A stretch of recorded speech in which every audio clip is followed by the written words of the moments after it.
Baik, bismillahirrahmanirrahim. Assalamualaikum warahmatullahi taala wabarakatuh. Terima kasih atas kesempatan yang diberikan kepada saya. Perkenalkan, nama saya Novianti. Em, Baik, hari ini saya akan mempresentasikan terkait manajemen inovatif di masa sulit.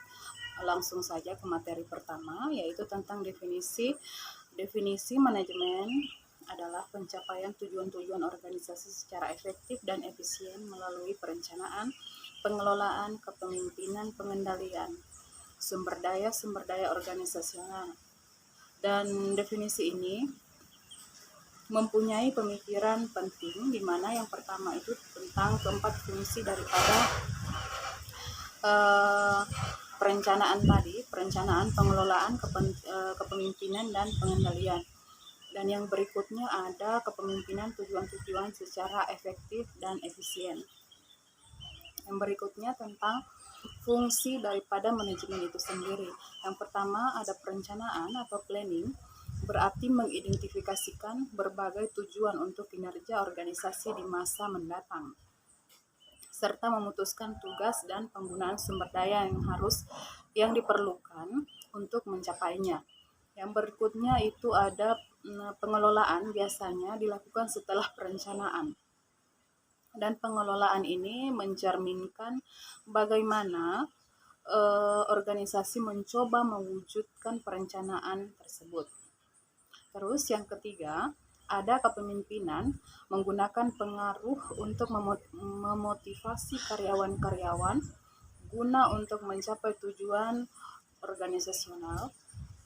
Yang berikutnya ada pengendalian atau controlling, di mana berarti memonitor aktivitas karyawan, menentukan apakah organisasi ini sejalan dengan yang ditentukan, dan membuat koreksi apabila diperlukan. Nah, dan yang berikutnya ada kinerja organisasional, di mana kita mendefinisikan organisasi secara formal sebagai suatu entitas sosial yang diarahkan oleh tujuan dan dibangun secara sengaja. Dan entitas sosial ini berarti terdiri atas 2 atau lebih orang, diarahkan oleh tujuan, berarti dirancang untuk mencapai tujuan tertentu. Yang berikutnya ada keterampilan manajemen. Mohon maaf, maksud kami keterampilan manajemen. Sebagian ahli teori manajemen menyarankan serangkaian keterampilan yang diperlukan untuk mengatur sebuah departemen atau organisasi dapat dikelompokkan ke dalam 3 kategori. Yang pertama konseptual, interpersonal, dan teknik. Yang pertama itu keterampilan konseptual adalah merupakan kemampuan kognitif untuk melihat organisasi sebagai suatu sistem utuh dan hubungan antar bagiannya. Dan yang berikutnya ada keterampilan interpersonal atau human skill, adalah kemampuan manajer untuk bekerja dengan melalui orang lain serta bekerja secara efektif dan sebagai anggota tim. Yang berikutnya ada kemampuan teknis, adalah pemahaman dan penguasaan melaksanakan tugas tertentu. Keterampilan ini mencakup penguasaan metode, teknik, peralatan yang digunakan secara fungsi tertentu seperti rekayasa, manufaktur, atau keuangan. Keterampilan ini juga mencakup pengetahuan khusus, kemampuan analisis, serta kompetensi penggunaan alat dan teknik untuk menyelesaikan masalah dan dalam disiplin tertentu. Yang berikutnya ada jenis-jenis manajemen.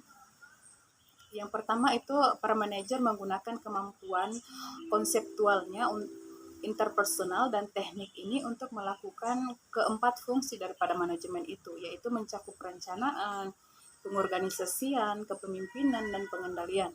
Dan di semua organisasi termasuk perusahaan besar maupun kecil. Yang berikutnya ada perbedaan vertikal. Penentu utama pekerjaan manajer adalah tingkat hierarki seperti pada gambar yang di atas. Penelitian baru-baru ini terdapat lebih dari 1.400 manajer menyelidiki bagaimana pekerjaan manajer berbeda di seluruh tingkatan hierarki dan menentukan bahwa fokus utama mereka berubah di setiap tingkatannya. Nah, bagi manajer tingkat pertama itu tadi yang ada di gambar, fokus utama mereka adalah memfasilitasi kinerja karyawan secara individual. Yang di lain pihak, manajer menengah lebih berfokus untuk menghubungkan orang dan seperti mengalokasikan sumber daya, mengordinasikan tim, atau melaksanakan rencana manajemen tingkat atas di seluruh organisasi daripada untuk mengurus kinerja individual. Dan bagi manajer puncak, fokus utamanya adalah memonitor lingkungan eksternal dan menentukan strategi terbaik agar tetap kompetitif. Berikutnya, ini tadi jenis-jenis manajer, ada top manager atau middle manager dan first line manager. Dan perbedaan horizontal, manajer fungsional dan manajer umum, yang pertama itu adalah manajer fungsional itu manajer yang bertanggung jawab bagi departemen yang mengerjakan tugas fungsional tunggal dan memiliki karyawan dengan keterampilan serupa. Seperti departemen fungsional mencakup periklanan, penjualan, sumber daya, manufaktur, dan akuntansi. Serta yang kedua, ada manajer umum bertanggung jawab sejumlah departemen yang mengerjakan berbagai fungsi. Manajer umum bertanggung jawab bagi divisi utuh seperti departemen pabrik, perakitan, General Motor, dan seluruh departemen fungsional di dalamnya. Terus untuk memulai langkah menjadi manajer baru itu ada beberapa langkah. Yang pertama itu banyak orang yang dipromosikan melalui manajer memiliki gambaran mengenai tanggung jawab itu sendiri, tanggung jawab pekerjaan, dan di samping tidak memperoleh cukup latihan untuk menangani pekerjaan baru mereka. Nah, tidak mengherankan jika di kalangan manajer itu supervisor ini lini pertama yang paling banyak mengalami burnout dan attrition. Yang pertama itu organisasi sering mempromosikan karyawan yang gemilang, yaitu merdeka yang telah menunjukkan keahlian individual di bidang yang menjadi tanggung jawab mereka dan memiliki kemampuan untuk bekerja sama dengan orang lain baik untuk memberi penghargaan kepada karyawan tersebut maupun untuk memasukkan bakat baru ke dalam jajaran manajemen. Namun, melakukan perubahan ini, peran kontributor individual menjadi manajer sering sulit dilakukan. Adapun sejumlah persoalan yang dipikirkan oleh para calon manajer, yang pertama itu adalah beban kerja yang meningkat. Yang kedua ada tantangan untuk mengawasi mantan rekan kerja. Dan yang ketiga ada kecemasan akan tanggung jawab terhadap orang lain. Yang berikutnya ada terperangkap dengan situasi yang ada. Selanjutnya ada aktivitas manajer. Yang pertama itu adalah petualang. Yang kedua hidupnya lebih cepat, hidup cepat. Petualang di sini artinya multitasking. Ciri aktivitas manajerial adalah keragaman, fragmentasi, dan durasi yang singkat. Keterlibatan manajer itu manajer yang luas dan banyak, tidak memberi cukup waktu untuk merenung sesaat. Waktu rata-rata yang dihabiskan untuk satu aktivitas adalah kurang dari 9 menit. Para manajer mengganti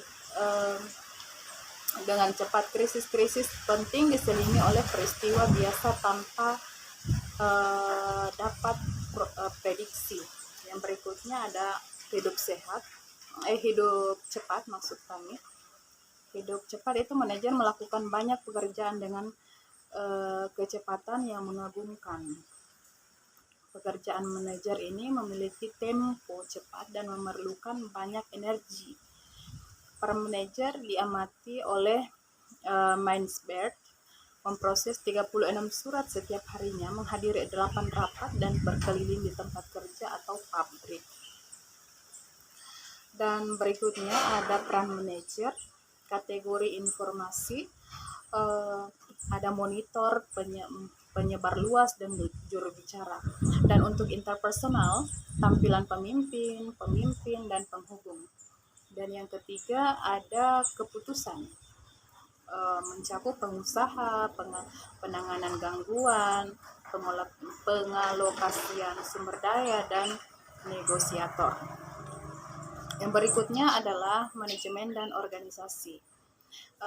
Mempelajari sejarah bukan berarti sekedar mengurutkan berbagai kejadian secara kronologis, melainkan membangun pemahaman mengenai dampak berbagai kekuatan sosial terhadap organisasi.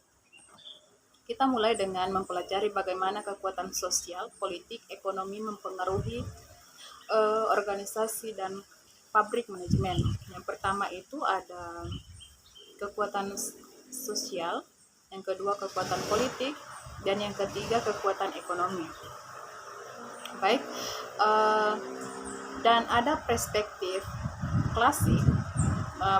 Praktik manajemen dapat dilacak hingga 3000 tahun sebelum Masehi, yakni di zaman organisasi pemerintah pertama yang dikembangkan oleh bangsa Sumaira dan Mesir.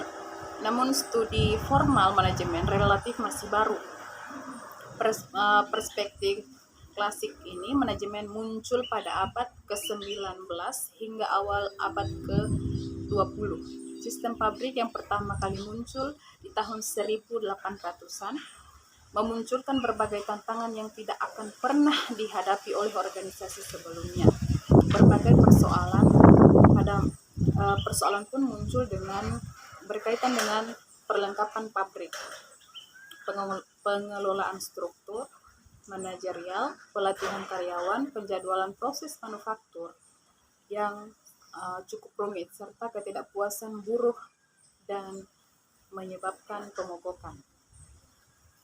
Berikutnya adalah ada praktik. Ini mempunyai 3 kajian masing-masing memiliki penekanan yang berbeda, yakni yang pertama itu manajemen ilmiah, yang merupakan pekerjaan pabrik manajemen yang berbasis ilmiah sebagai cara untuk meningkatkan efisiensi dan efektivitas kerja.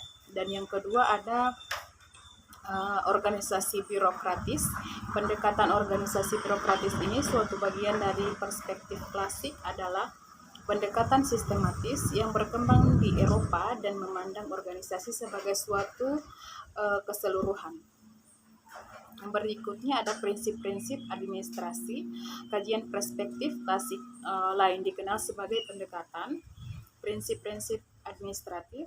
Jika manajemen ilmiah mengutamakan produktivitas kerja individu, maka pendekatan prinsip-prinsip administrasi mengutamakan keseluruhan organisasi. Terus yang berikutnya ada perspektif ilmu manajemen. Perspektif ilmu manajemen muncul dilatar belakangi oleh banyak dan rumitnya masalah yang berhubungan dengan perang global modern, menghadapkan para pengambil keputusan manajerial dengan kebutuhan dan yang lebih canggih dari sebelumnya. Perspektif ini dibedakan oleh penerapan ilmu matematika, statistik, dan teknik-teknik kuantitatif dalam mengambil keputusan dan pemecahan masalah. Terus poin berikutnya ada kecenderungan historis terkini, dan ada perspektif humanistik masih paling mendominasi tahun 1950-an hingga sekarang. 3 konsep baru yang berkembang adalah teori sistem dan sistem terbuka. Beberapa pemikiran teori sistem berpengaruh besar terhadap pemikiran manajemen, yakni meliputi 1. Sistem terbuka harus berinteraksi dengan lingkungan untuk bertahan hidup, dan sementara sistem tertutup tidak harus berinteraksi dengan lingkungan. Namun menurut perspektif ilmu manajemen organisasi sering dipandang sebagai sistem tertutup. Dan yang berikutnya ada sinergi, berarti bahwa suatu keseluruhan lebih besar daripada jumlah bagian-bagiannya. Dan yang berikutnya ada subsistem, saling bergantung sebagai bagian dari sebuah sistem. Perubahan di satu bagian organisasi berpengaruh terhadap bagian-bagian lainnya. Dan yang berikutnya ada berpikir secara sistematis, berarti melihat elemen-elemen yang berbeda dalam situasi dan juga interaksi antar elemen tersebut. Dan asumsi dasar dari berpikir secara sistematis adalah bahwa semua hal yang di dunia ini berpengaruh dengan dan dipengaruhi oleh hak-hak di sekelilingnya. Itulah tadi pemaparan materi dari saya. Mohon maaf jika terdapat banyak kekurangan di slide saya. Terima kasih juga kepada dosen pengampu yang telah memberikan saya kesempatan. Adapun kekurangan itu datangnya dari saya dan kelebihan datangnya dari Allah Ta'ala. Dan saya akhiri dengan wabillahi taufiq wal hidayah. Assalamualaikum warahmatullahi wabarakatuh.